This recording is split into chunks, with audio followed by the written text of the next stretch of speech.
çalışan akümüz, bu yeni akü, bu eski akü. Bunu buradan çıkarıp bu yeni aküyü buraya takacağız. Bunu geri döndürmeye çalışacağız. Fonksiyonlu bir cihaz. Hem ışığı var, hem radyosu var, hem kaset çaları var.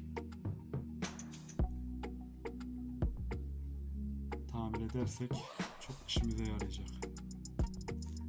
Arkadaşlar şimdi lehim yapacağım. Aküyü değiştirmek için. Lehim makinemiz, lehim pastamız ve lehimimiz.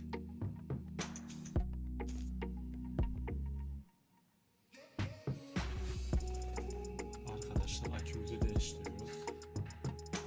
Önce eksi kutubumuzu alıyoruz.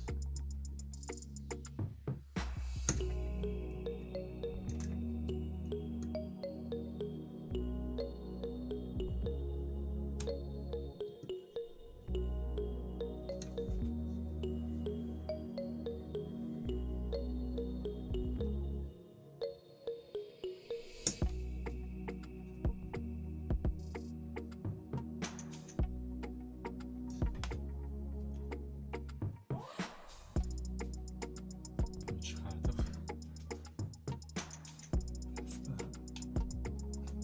Görelim.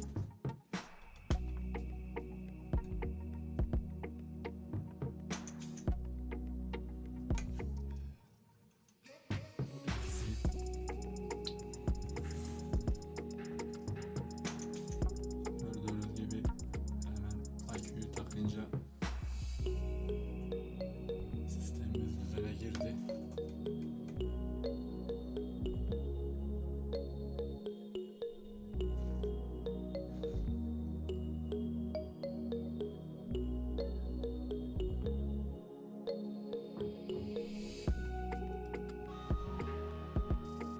Böylelikle akümüzün de çalıştığı anlaşılmıştır.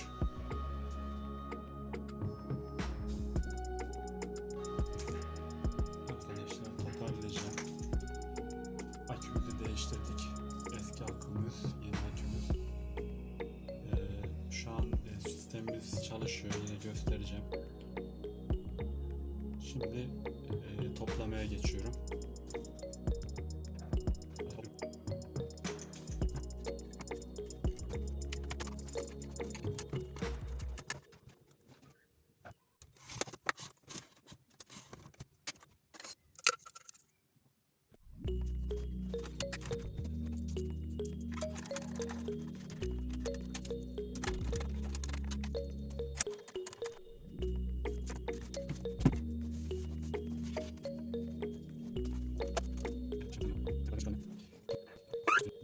Şu radyomuz var.